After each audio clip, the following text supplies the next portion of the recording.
This is the Dan Le Batard Show with the Stugotz podcast.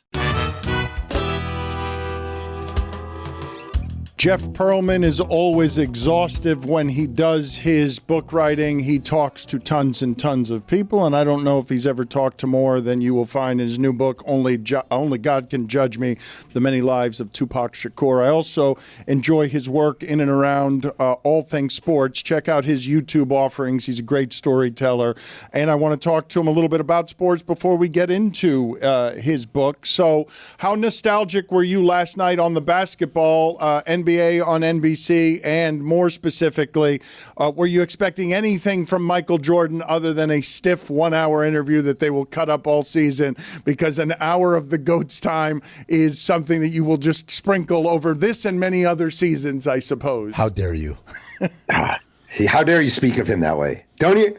Wait, Dan, don't you think we've learned through years and years and decades that legends, it just doesn't work when they sit before Mike? Like, it just doesn't work. Never, ever, with rare exception, works. Wait, do you disagree? Like, I actually thought from the beginning, Michael Jordan, this can't possibly work. No, let me think for a second. Who has been the greatest of the athletes that has actually transitioned into broadcasting, who was excellent? Athletes or coaches? Nick Saban's doing a bang-up job without the gift of charisma. Gretzky's fine with hockey. No, he was bad at first. He's gotten a lot better. Yeah. Michael Jordan's been awesome so far. This Jordan thing has been cool. Insights into excellence. There were very few of them. There was just a story about making a free throw. And Bill Simmons was like, I don't care what you call it. I don't care that he's not talking about the game. This was clearly taped like months ago. I'm good. So just keep talking. Okay, so he can be loving him that way, and I can love it slightly less as somebody who wants broadcasters to be good at broadcasting. He is. Excellent broadcaster. He's not talking. Literally, Mike Tirico's the broadcaster. He's talking to the GOAT. He's not there to be the GOAT, to Dan. live up to this image that The GOAT. the people have built up to Bill Ryder and his whole family. Exactly right. Such a dumb shit. Damn. I remember when I was a kid and they used to have Monday Night Football used to always cycle in former athletes to be the people on Monday Night Football. And do you guys remember when Emmitt Smith had a season on Monday Night Football? Oh, I think that might be the low. The rites of passage. Who can forget? He got blowed out. That was not good. Yeah. What can you do? They're just it's just not meant to be. Great athletes are so great they can't talk about what they're great at. Is almost like the disease of it all. Did you get nostalgic last night at all? No. Honest to God, just being totally honest, I've mainly been focused on promoting this book because it came out yesterday. So I wasn't as tuned in as I wanted to be. I was just checking on my phone. Jeff, you're a great writer. I've read many of your sports books. What led you to want to do a book about Tupac as far away from sports as possible? You know, this is going to sound weird. When I was a kid, Garth Brooks wrote had a rock album. I'm not even a Garth Brooks fan, but he did a rock album called The Greatest Hits of Christopher Gaines, and it was terrible, and everyone killed it. Or it wasn't terrible, but everyone killed him for it. And I always admired the fact that he tried something way outside the box, and I've always thought about that, just trying things. I love Tupac. I've always been fascinated by Tupac. I feel like there hasn't been a great Tupac book, and I just decided if no one else is going to write it, why not a sports writer? So I just kind of gave it a shot. The name of the book is Only God Can Judge Me, The Many Lives of Tupac Shakur. Before we get to that, let's just play the montage that Jeff Pearlman is talking about when he remembers that Emmitt Smith said that someone got blowed out. Blowed out. Well, Boom, when you talk about humble pie, you hear the Patriots promote humble pie, and they have promoted humble pie all year long. A slice of that humble pie is having the ability to have a short-term memory, which means don't worry about the game we just won or the team that we just blew out or blown out. Let's think about what we need to do going forward. And they had blown out. All he has done is led his team to 9 road wins. He has his team in a position right now. If they win today, they can possibly go into the Super Bowl and make an appearance there. Frank Gore had 13 carries now, 13 carries for 72 yards. Now, the reason why he didn't get any more is because you didn't get enough first down. It is a L Cool JJ shot. JJ. That's what you were saying about help back. That's the safety. I tell you what, they better get their minds right because they will be on the cover of Insane magazine. This kind of inconsistency play going up against a team like New England will get you completely blowed out. The Rams are not very good.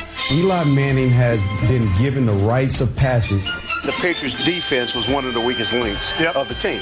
But what happened tonight, the strength of the Patriots team got debacled. Blown out. You never want to be on the cover of Insane Magazine. It got debacle. I love Insane Magazine. Long-time subscriber. Jeff should write a book about L Cool JJ. What do you, when you go into Tupac's life, what are you expecting, Jeff? And how were you surprised in ways that, the reader might be surprised by? Wait, Dan, I just have to say, because you played that clip, around the time Emmitt Smith was on Monday Night Football, I appeared with him on an ESPN segment because I had a book come out about the 90s Cowboys. And he actually kind of lit into me about the book. And this was in the middle of him doing Monday Night Football. And I had so much ammunition that I could have pulled out that I actually was running through my head. And I just said, okay, I held back. And I want to thank you guys, all of you, one and all, for playing that. I know you didn't do it on my behalf, but that was a beautiful moment for me and my family. So you walked away from the exchange from an angry Emmitt Smith, and you've been haunted all these years later that you weren't able to say the things you meant to as comebacks? I'm just going to tell you that promoting a book is very stressful, and that may have been the salt bath that I needed right there. So thank you for taking me to the spa and giving me that. Why is it stressful if you've poured so much work into this? You're getting all the applause. You're getting to talk with great facility about subject matter that you know better than just about anybody. Why is it stressful? Number one, you don't know if the book is going to sell. Number two, to be honest with you, it is way outside my comfort zone as far as I know how to promote a sports book. I know how to come on the different sports shows, but I don't have inroads in hip hop. I don't have inroads in rap. There are a lot of hip hop outlets, podcasts, etc., that you need to promote a book on, and it's a lot harder than promoting a sports book for me. I'm just being honest. It's a lot harder than promoting. Well, I heard you the other day on a hip hop station, and I don't know how much resistance you're being met with when you write a warts and all Tupac book, and you're walking into a lot of black environments as somebody who's the white guy. There's a lot of the term is a culture vulture. That's what you get a lot of. Oh, here comes a culture vulture, a lot. And then you just have to show your knowledge on the subject, which I've really been trying to do, and show how much work you put in. Why is a white guy writing this book? I understand actually that question. I think it's a fair question. But I think you have to show your research and show, look, I wrote this book because I wanted someone to write a great, great, great deep dive, look into his life, go to Marin City, knock on his apartment door, go to Baltimore, knock on the door of his row house, meet all his neighbors, interview all his old classmates, that kind of book. So I've been fighting, and I think it's been going okay. Jeff, on that note, I saw a video you posted. I don't know when you posted. I saw it last night though, where you talked about getting death threats about this, and beyond kind of just talking about that side of it, you also talked about the role of journalism, actual journalism, doing what you just described, going to his childhood home in Baltimore, going to his childhood home in Marin City, and I right now I've been working with Pablo Torre on this whole Kawhi Leonard aspiration story, and even my friends don't understand. There's a difference between, hey, this is happening, now we're all opining, which is what sports journalism is now today for the most part for the consumer, versus what you're doing, what Pablo is doing, which is, no, I'm finding out stuff that nobody would have found out if not for my work. How do you get that message across to people without sounding egotistical, I guess? It's not even a matter of, it's a great question. It's not even a matter of ego. I swear to God, it's a matter of everyone digests things now in 20-second clips. So everything you say is cut down to 20-second clips, thrown on Instagram, TikTok, whatever your choice. And there's no elaboration, and nobody wants elaboration. So they may see some little tiny clip of me saying something about Tupac. Tupac wasn't very good at fighting. Let's say that's a clip, right? And whoa, how could you possibly say that about Tupac? How can you say that about Pac? But you don't hear the lead up, who I talked to, or the lead down, no. And that stuff is like, I've never promoted a book in this world, actually, where everything is digested in small quantities. I think Pablo's going, oh, you guys are going through that too. Who is this guy? How could he be saying this? Blah, blah, blah. All you got is the 20 seconds. You don't have the elaboration. It makes it's incredibly frustrating. Oh, but you say it's frustrating, but you're great at journalistic TikToks. You have a huge following because on the news of the day, you are very good speaking in these sound bites. True, but my videos are actually 3, 4, 5 minutes, a lot of them, 6 minutes, which sounds short, but today is an eternity. So the thing I found on TikTok is actually telling stories kind of resonates the same way you tell stories. But a lot of people, I'm just saying, we live in a culture where the attention span is 8 seconds and they're on. I know you guys see this. It just can be very frustrating. Jeff, for huge Tupac fans, what will they be surprised, let's say, to learn from your book? And what were you surprised by, to get back to the original question that made you think of Emmitt Smith and all the things you could have said to him back when he was on Monday Night Football? You know, I sat down with his sister Setua in New Orleans, and she doesn't do almost any interviews. And she told me something early on. She said, I went to therapy years ago. And the first thing I told my therapist is we had rats running along our floorboards. And she was talking about when they grew up in Baltimore and the poverty of Baltimore. And they had the poverty and the pain that Tupac went through. I always knew thug life Tupac. I get around Tupac. Growing up without a father, growing up in deep, deep, deep poverty, growing up with a mother who was a crack addict. The pain that informed his music explains everything about him as an artist, is the pain. And I just think people don't understand the trauma that he went through. And I just dove deep into his trauma. I hung out with the crack dealers in Marin City who taught him sort of about life, beyond life. It was just a real eye-opening experience for me. I think you told us last time, but you can tell us again. How many people did you talk to for this book? A official total of 652. Whoa. So it's more than you've ever done for a book, even though all of your books are exhaustive in this regard, are they not? I mean, I try. I think one book I did talk to like 704 people, so it wasn't the personal record, but it's number 2. Was there anyone that you tried to get a hold of that you couldn't? Yeah, well, what interesting was I was in Jada Pinkett went to high school with Tupac, and he loved her, right? Or she claims that he loved her. I think she exaggerates that point a little bit, but he definitely he liked her, and she was doing a book event at the Miami Book Festival. This is a true weird story. And I thought, all right, I'm going to go to this event and maybe I'll get her. And I go to the event, and this is after the Will Smith whole thing with the slap. And it's me and about 500 women and Jada Pinkett on the stage speaking largely about how to have a good marriage. And she literally has gone through all this stuff. And all the women there are like, you preach, sister. You say it. Yeah, standing ovations. And I'm looking around like, what alternative reality have I entered? Where Jada Pinkett is telling everyone about how to have this great marriage, and they're all eating it up. It was a very weird sort of commentary on celebrity in America. It was strange. But you didn't get her?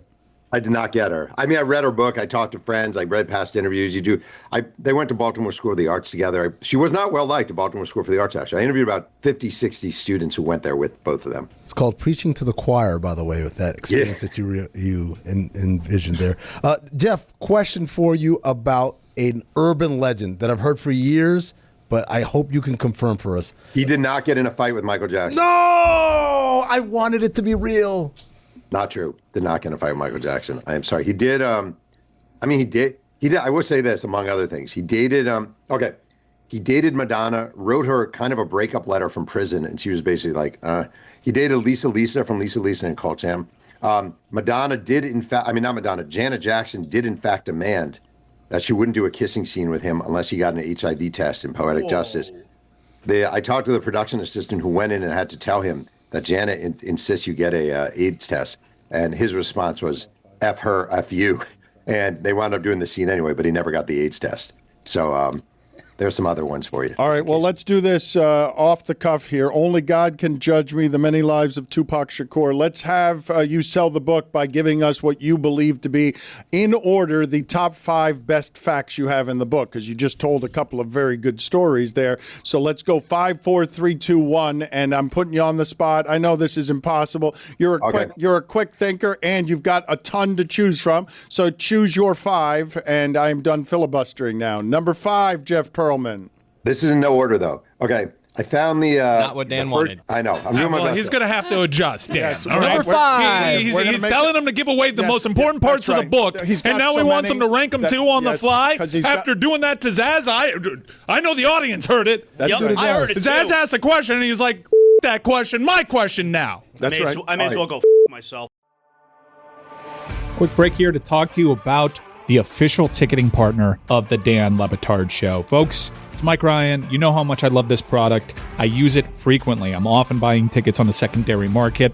And for me, Game Time has always been the best place to go for NFL tickets, concert tickets, comedy shows. It's just the best. Here's why. Zone deals, favorites, panoramic seat views, the lowest price guarantee, where Game Time will credit you 110% of the difference. I love that thing. Game Time's ticket coverage. Your purchase is covered with the most flexible customer service policy in the ticketing industry. You get all those guarantees, pal. Join what many in our show have already done. They download that Game Time app, because Game Time guarantees you can trust you'll be getting 100% authentic tickets on time and at the best price. Plus, fees are always included, So what you see is what you pay. Take the guesswork out of buying NFL tickets with Game Time. Download the Game Time app, create an account, and use code DAN for $20 off your first purchase. Terms apply. Again, create an account and redeem code DAN for $20 off. Swipe, tap, ticket, go. Download the Game Time app today. Fall's here. Kids are back in school, vacations are over, and cozy season is officially on. And you know what that means? Bomber season is on. I've been rocking the socks, tees, and underwear lately, and honestly, it's next level comfort. Merino wool keeps you warm but not sweating. Supima cotton is soft but tough, and the classic rag wool, that's straight up fall vibes. And it's not just socks. Bomber's Sherpa-lined Sunday slippers are perfect for staying in. And the EVA Friday slides, perfect for running out, grabbing coffee, whatever. And the best part? Every item you buy, they donate one to someone experiencing homelessness. Over 150 items donated so far. And with their happiness guarantee, if you're not loving it, they'll make it right. No risk, all reward. So yeah, treat yourself, feel good, and do some good while you're at it. Bombas has you covered this fall. Head over to bombas.com/Dan and use code DAN for 20% off your first purchase. That's bombas.com/DAN. Use code DAN at checkout. Howdy, listeners. It's Mike Ryan and Chris Cote. Hey, everyone. Hey, Chris. We Hey, love Mike. hanging out so much. You were at my birthday the other day. You're old. You know what I saw in your hand? What? A can of Miller Lite. Oh. Whether it's a can, whether it's a bottle, a draft pour of Miller Lite. The draft pour, you see that beautiful iconic color. Oh, the cold. Right away. Just the ice coldness to it. Oh, just so good. Yes, Chris. The ice coldness to it. Oh, whether you're hanging out with me on my birthday because I'm old or you're at a game, you know that Miller Lite just makes every special time a Miller time. That's how you make the special times, by making them Miller times. Game day just hits different with Miller Lite in your hand. Hitting different. From jaw-dropping touchdowns to fantasy heartbreaks, it's a beer that has been there for every moment. 50 years of great taste, simple ingredients, and that iconic golden color. That coldness, Chris. That icy coldness. That icy coldness. The original light beer since 1975, and still hitting different 5 decades later. Miller Lite, great taste, 96 calories. Go to MillerLite.com/Dan to find delivery options near you, or you can pick up some Miller Lite pretty much anywhere they sell beer. It's Miller time. Celebrate responsibly. Miller Brewing Company, Milwaukee, Wisconsin. 96 calories and 3.2 carbs per 12 ounces. Icy coldness. Dan Batard. John, can you rate my Al Pacino from that billiard scene in Carlito's Way if I do it for you? I think it's pretty good.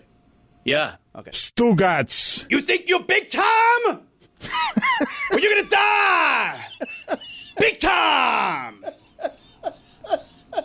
That is on my infamous scale of 1 to 10.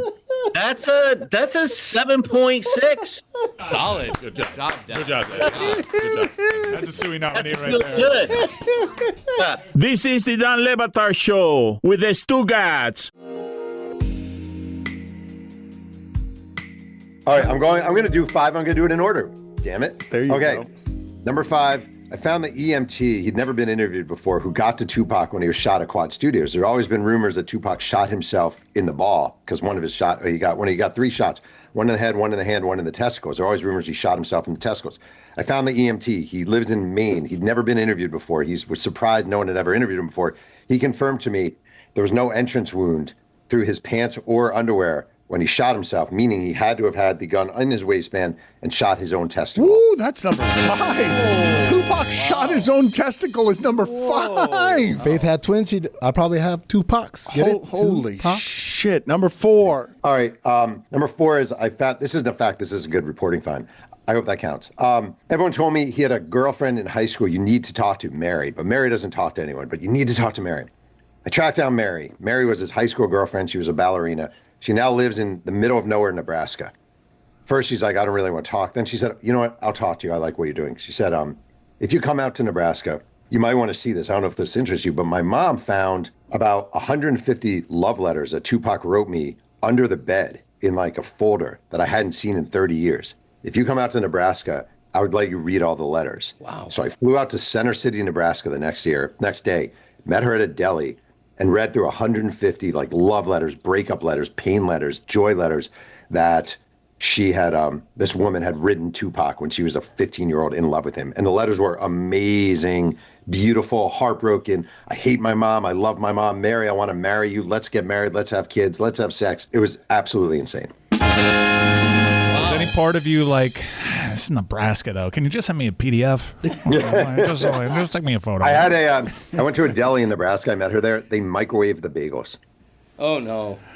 Number 3. I thought number 3 could be they microwave the bagels. That was number 3. Number 2. No, I got one, I swear. All right. Tupac dies in Las Vegas. The family is, Suge Knight is there at the hospital, and they give Suge Knight one responsibility. It is to get the ashes from Vegas to the family home in Los Angeles. 2 days later, a 2-day FedEx man shows up at the door in a cardboard box, like a FedEx cardboard box, and inside the cardboard box are Tupac's ashes. So that was his big way, like classy way. Oh, no. 2-day FedEx opens the box. The ashes are in the box. To be fair to Suge Knight, have you guys seen what FedEx first overnight costs? It's a lot of money. Yeah. It's a lot. Is it actually a lot of money? Yeah, these guys are price gouging. Especially in the 90s. Strong cardboard, too. Number 2. All right, number 2. I was in Lumberton, North Carolina. Everyone knows that Tupac's ashes were spread off at sea in Malibu, or most people do. I'm in Lumberton, North Carolina. Tupac's mother, Feni Shakur, had a home in Lumberton, North Carolina that she built years later after Tupac died. No one's there anymore. It's been an abandoned lot for 9 years. I got a tour of the lot by the caretaker, and he said to me, "Do you want to see where Tupac is buried?"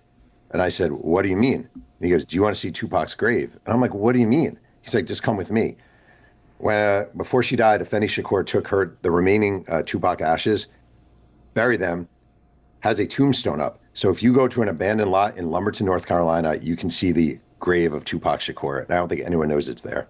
There's one better than that. So this is a good list he's put together. Journalism, folks. Everything this guy does is good. I tell you that Jeff Pearlman, the book is Only God Can Judge Me, The Many Lives of Tupac Shakur. The number one best fact that Pearlman unearthed in talking to more than 600 people. All right, I'm going to have to tell the very abridged version of this, but there's a song. Do you guys know the song? Some of you, Brenda's Got a Baby by Tupac? Yes. Okay.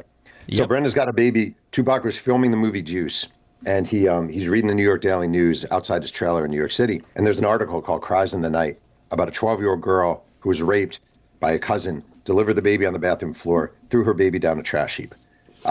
Tupac reads that article, goes into his trailer, writes the song Brenda's Got a Baby that becomes Tupac's first really well-known song. I thought it would be amazing to try and find the baby who was thrown down the trash heap. I work with a genealogist who called me one day and said, "I think I have a number." I reach out to this guy crudely via text. His name is Davon Hodge. I go to Las Vegas. We sit down. He, in fact, was the baby who was thrown down the trash heap in Brenda's Got a Baby. He, after he was thrown down, he was adopted by a family in Las Vegas. So I saw him in Vegas. His parents had died recently. So he did an Ancestry.com search. And they all came back to this public housing unit in Brooklyn, New York. He has this grand reunion with his family. They show him the place where he was thrown down the trash heap. They're like, they say, "Do you know Tupac?" He's like, "Of course." They're like, "Do you like Tupac?" "I love Tupac." "We think you're the baby from Brenda's Got a Baby." His family tells him this. Sheesh. It's this amazing moment. Wait, it gets crazier. I say to my genealogist, it would be amazing. My genealogist is named Michelle Suley. She's amazing. "It'd be awesome if we could find the mother." She's like, "Well, that might be hard, but blah, blah, blah." She gets a number one day. She calls this woman. She says, "By any chance, is this Jeanette?" "Who's this?" "My name's Michelle. I'm working with the writer Jeff Pearlman about a book on Tupac Shakur. By any chance, did you have a baby when you were 12 years old?" She starts screaming.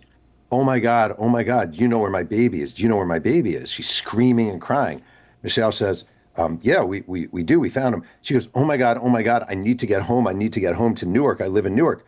"Well, where are you now?" "I'm at a concert." "What concert?" "I'm going to see the Red Hot Chili Peppers tonight." "Where are they playing?" "They're playing in Las Vegas." No. She met her son that night. No way. Holy shit. That is a holy shit story. Look at him, and then he drinks from the mug like Kermit. Look at him, because he knows he nailed that story. Damn right he knows he nailed that story. It is a good story. Do you have a best theory on how Tupac died? Yeah, but it's not sexy. You guys saw it. It was the Mike Tyson Bruce Seldon fight. After the fight, Tupac is in the MGM Grand. He's with a guy named Trayvon Lane, a death row guy, a mob Pyru guy. They see Orlando Anderson there. Orlando Anderson was a Compton Crip who had recently gotten in a fight with this guy, Trayvon Lane. Trayvon Lane points it out, says, "That's Orlando Anderson. That's the guy who stole my chain." Tupac says, "Which guy?" "That guy right there." Tupac walks up to him, punches him in the face. All the death row guys pounce.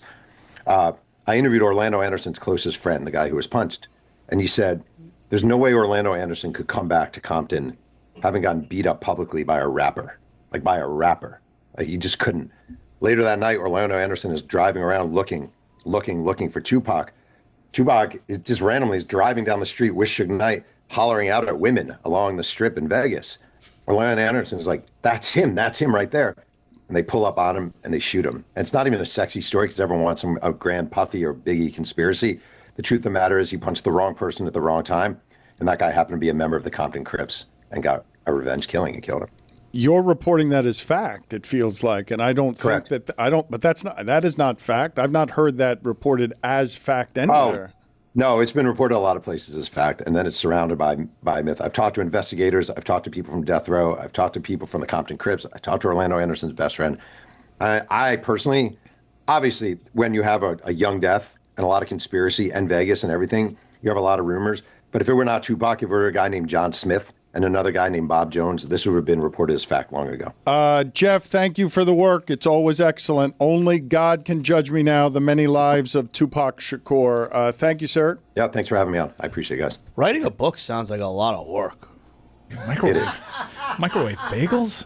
He said it is right before he hung up. I mean, the way that Stugotz wrote a book is the way to write a book. Get everyone else to do the work for you. That's the way to do it. Well, when I wrote The Pride of a Lion, I interviewed 3 people. So that, I can relate to what Pearlman went through. One of them was a lion. Yeah, that's correct. Well, he said no comment, the lion. So 3 people in addition to the lion. That's right. Thank you, Billy. Wait a second. I should hit both of you with loser game show sounds. It's okay. I'm retiring, thank you, Billy, after today. So this is a worldwide farewell. I've got the Boost mobile hotline to get to, but before I do that, I thought, and it'll remain, I suppose, that Liam Cohen's most famous moment as a Jacksonville Jags coach was the following. Duval. But after losing 35-7 to the Rams, this is a close second. Everything we said we didn't want to do did occur. Well put. Man, seen a lot of those games. Everything we said we didn't want to do did occur. It did. It really did. I mean, he didn't account for the Rams getting that good sleep. Yeah, that's a I love the pause. Everything we said we didn't want to do did occur. I like this guy. It's almost like he considered it for a second. Wait a second. Was it everything? Like, yeah. Everything we said we didn't want to do did occur. We wanted the Rams to get bad sleep on their flight over. Did occur. What does Zyn give you? Not just smoke-free nicotine satisfaction, but real freedom. Freedom to do what you love and choose your rewards. With Zyn Rewards, you can redeem points for premium tech, outdoor gear, and gift cards to your favorite retailers. Find your Zyn and keep finding rewards that fit your lifestyle at zyn.com/rewards. Warning, this product contains nicotine. Nicotine is an addictive chemical. All your favorite NBA players are back, and DraftKings Sportsbook, an official sports betting partner of the NBA, is the place to bet on NBA stars this season. New customers, download the DraftKings Sportsbook app now and use code DAN. That's code DAN to bet $5 and get 3 months of NBA League Pass, plus get $300 in bonus bets if your bet wins. In partnership with DraftKings, the crown is yours. Gambling problem? Call 1-800-GAMBLER. In New York, call 877-8-HOPE-NY or text HOPE-NY 467-369. In Connecticut, help is available for problem gambling. Call 888-789-7777 or visit ccpg.org. Please play responsibly. On behalf of Boot Hill Casino and Resort in Kansas, pass-through of per wager tax may apply in Illinois. 21 and over. Age and eligibility varies by jurisdiction. Void in Ontario. Restrictions apply. Bet must win to receive bonus bets which expire in 7 days. Minimum odds required. NBA League Pass auto renews until canceled. Additional terms at dkng.co/audio. Limited time offer. Folks, fuel your game day with the unbeatable crunch of Hampton Farms, the official peanut of bowl season. Perfect for sharing with friends, tailgating outside the stadium, or cheering from the couch. Grab a bag from the produce aisle of your local grocery store and savor the game one peanut at a time. Let's get nutty. Don Le Batard. You are a fool. You're nobody. You are an infant. You have no nobody thick skin. to me. I literally put together Mike a Ryan freaking stage for your toenail. Nobody I am your career right now, pal. No. Look at me. No. I am your career. No. Stugotz. You have messed with McDavid, and now you're messing with me, and I'm more dangerous, pal. This is the Don Le Batard Show with the Stugotz.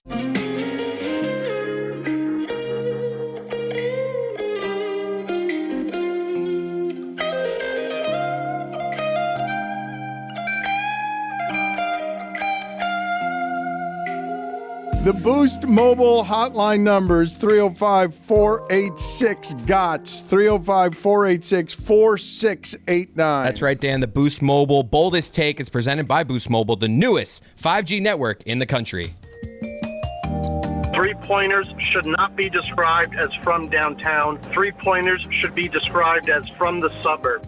When I was a kid, I thought that all dogs were boys and all cats were girls. There is way too much time between the end of the late afternoon games and the beginning of Sunday night football. The fan getting upset about the Panthers being shit on is one of the funniest things ever. It's the Carolina Panthers. Jeremy Taché is the Chris Whittingham of Pablo Torres.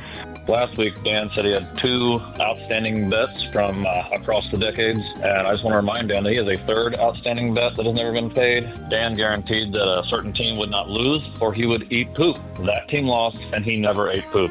So, Dan, eat poop. I have a scorching Trevor Lawrence take. Oh my God, he blows. He happens to blow. Trevor Lawrence, he happens to blow. Put it on the poll, please, at Le Batard Show. Is there way too much time between the 4 p.m., the end of the 4 p.m. game and Sunday Night Football? Because you're too addicted. Also put on the poll, is Jeremy Taché the Chris Whittingham of Pablo Torres? It's a compliment to Jeremy, honestly. Is it?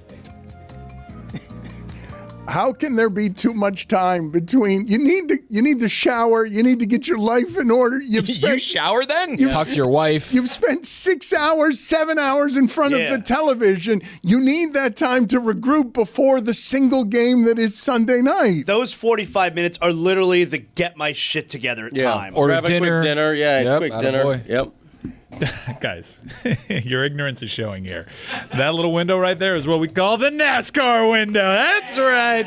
You can watch the end of many NASCAR races during that window, and races like Talladega delivered. Guys, we're on the precipice of an amazing championship 4. We already have Denny Hamlin, who is searching for his first ever Cup Series championship. We have Chase Briscoe, who has been unbelievable this season, was without a team, found a new home, racing the 19, his first super speedway victory. Now we have Martinsville this weekend. It's the final chance for 2 drivers to punch their ticket. Who in that final 8 will win the race potentially and automatically get to the final 4? Who knows? Will there be a spoiler? Will Kyle Larson find his way into the championship 4, even though he didn't make the championship 4 last year after winning the most races? Guys, this is shaping up to be unbelievable, and it can only be brought to you by NASCAR. That's right, NASCAR. Gearhead is presented by NASCAR. For all the latest insights and storylines to find out when and where to watch, visit NASCAR.com.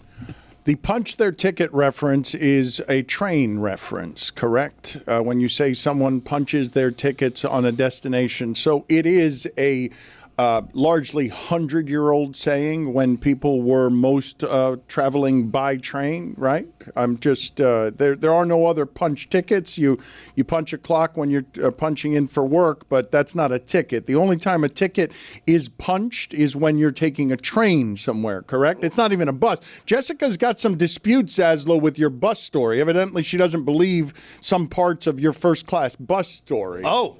When Anthony Peeler fought Kevin Garnett, he also punched a ticket. A big ticket. I would love to hear where this doubt is coming in play. Wow. You're going to, in the next hour, we will find out a little more about this accusation. I've heard it whispered around the office. Whenever a lie is told around here, it spreads quickly in terms of accusatory people. And you're not a known liar yet. Really? I always tell the truth, even when I lie. That seat, though, it kind of comes with it. You're not a known liar? Huh. Greg. Greg. I'm not talking to me. Greg, we're just 2 weeks away from Denny Hamlin racing for his championship life while he is actively suing NASCAR as a team owner for Michael Jordan's team. It's great. I can't wait for the NASCAR commissioner, if there is such a person. Is it still the Francis? Yeah, they're super powerful. Yeah, and handing the trophy to the guy suing them, that's going to be lovely. How many of you had any criticisms of last night's debut of NBC basketball brought back to life? This is really reaching across generations because the young players who were interviewed have no recollection whatsoever about the nostalgia being triggered for the over 40-year-olds. Chris Cote mentioned that the technical difficulties at the beginning gave him felt like balm. I am honestly surprised that more of these giant endeavors don't have more wrong in them. Like, I already saw that NBC last night was a little bit physically closer to the players, like right on them than I'm used to seeing, even though plenty of people are trying to push the boundaries. I assume that this is all, the streaming services are going to all push the boundaries on more access. How do we make the game more futuristic? What do we do in order to give you more inside the huddle? Dan, I'm going to seize upon something you just said there about streaming networks, because a lot of been made about, it costs $650 to watch every single NBA game. This is ridiculous. We had opening night on broadcast television. We haven't had that in a gajillion years. You are getting more NBA basketball if you are a basic cable subscriber, and that's it. You're getting more NBA basketball for free than ever before. That $650 number, that's if you're getting League Pass. That's if you're getting Amazon Prime. That's if you're getting Peacock. It's if you want NBA every single night. Every single night. But if you're saying, hey, I can't afford it, all I have is basic cable, you're getting NBC, you're getting ESPN, and you're getting more than enough, and ABC games. You're getting way more than enough. The word streaming should not be in anyone's lexicon. Right now, the NBA is back, and it's back on big-time television, until football comes back. I want to talk to you guys about how you're viewing some of this stuff, but just my wife just this last week decided I have to get control of this cable bill. I want to know what you guys think or know you're paying monthly, because I do believe that this is such a sprawling thing now. My wife was alarmed when she realized what we're paying for as we're changing our cable package, and more alarmed when I said, and get Rays baseball. She didn't understand why I was doing that, but I'm like, make sure that we have Tampa Bay Rays baseball. Can you just get Rays baseball? What is the amount? What is the number? Do you guys know? What is the highest number I can give you to shock you? Because I was surprised about what I'm paying a month once I find out. And there was some overlap. She's trying to get rid of some of the overlap in the places where you get ripped off because you have multiple same subscriptions. This is what we're going to do, right, Dan. So, first of all, you have obviously regular cable, right? Or whatever the equivalent of regular cable is, right? So you get TBS, TNT, all those channels, right? You get HBO. I know you get HBO, right? You got, do you have? I have all the movie channels. He's got Apple. All the movie channels, all of them. All of them. The movie channels? Everything. Do you have all the movie channels? Yes. You got those kind of movies? You How pay often do so you watch much. those? You must pay $2,000 a month. Tell me what the numbers are for you guys. That's our guess. Before we get to my number. No, it's not that high. It's not that. But got Netflix. We're kind of like Netflix, 4 right? digits? Is it 4 digits? It is not. No, it is not 4 digits. $850. No, it's $1. We're playing the game poorly. It's a little more. It's a little more than $500 a month, and it doesn't seem as bad. Man, I got a guy for you. Talk to me. I pay the lowest here out of everybody. I think I'm paying more than him. Free 99. You may need to get a second job. Do you know how much you're paying? Do you have any earthly idea how much you're paying? No, but my chief of staff does. If I ask him. Whatever my mom tells him, it's probably double. I'll bet I'm paying what you're paying, and it's making me a little nauseous. Really? Yeah. Do you have all the movie channels? No. So wow, then you should really be nauseous. Because I got like all the apps, and God knows what I'm. It's soccer fans have to pay like $300 more. Guys, it's not hard. I wasn't counting Red Zone and any of that stuff. I'm not. That's baked into your cable. I think I have that baked in. I'm Yeah, not that's baked in. like Red Zone. Red Zone by itself is between like $400 and $800 a year, is it not? Yeah, but you want to. Do you have YouTube TV? I do, yes. Yeah, so you can watch the individual And I have to go non-commercials as well because now I'm in. I just at this point I wonder how the audience feels about this. At this point, I simply can't do commercials. No, don't say that. We love commercials. Have you Commercials seen are awesome. What Chaos, the hockey show, figured this out. That's a good show. It is a good show. It's the guy with the guy in the hat. Oh, white hat. Yeah. They figured out Like something. you meant the hockey show. If you like to bet on hockey, as I'm one to do, as a lot of us do, you want to watch the games live. ESPN's app decides they're going to run a uniform time for ads every game. So they discovered, why, when I check the score online, is it so far ahead of where I am in the game? You think you're watching a game live. You're not. They're baking in the ad time to however they see fit, and they'll catch you up when you get there. Like the game runs on tape delay. You're not watching live games anymore. So streaming already is delayed from live TV via cable. But what these guys discovered was that on top of that delay, ESPN Plus is delaying you even more because they don't care. So if you hit go live after the ad is over, it's not right where you are. It actually jumps ahead. Really? Yes. They are they're gaming the system to make sure their ads are watched at the expense of you being up to date on your watching thing. That's why I'm not a big fan of the streaming. I am one of the last people who is a cord keeper. I keep my cord because when I want to watch live sports, I want it to be live for reals. I believe. Why'd you say that way? I don't know. I channeled Greg Cote there. For real. Well done. Thank you. Really good. Thank you. Should be a new character. It should. What would the character be called, though? Leon Cote. Okay, thank you. I'm honored. Ryder Cup. Nice. Yeah, let's stay at where the Ryder Cup guy owns the house. Remember when Dan did that? Silly guy. Not as bad as making Ray Bork Ron Borges. That's true. Ron's trampling Zaz's question. That was the highlight of the show. That was the highlight of the show. We had so much fun back here, just laughing at the way you just said, yeah, Zaz, that question sucks. He was just asking a form of the same question that I didn't get answered when he went on the Emmitt Smith divergent path, and so I was just following up again on the same question. Actually, a better question than that would be... Yeah, it's actually worse. Dan carried resentment into doing that. I feel like I'm going to go back. I'll listen on the podcast later, and my part of the question is going to be edited out. It was the same exact question. Actually, not what we would find most surprising. What you would find most surprising. Because I asked you before, and yeah. Is that where we got the top 5? He did really well with that top 5. That number 1 answer was... You asked him for a top 5. What a top 5. I'm serious. Man. All 5 of those Trash facts shoot, were baby. like interesting. Wow. I'm going to have to buy that book. That's it. Wait till it comes out on paperback.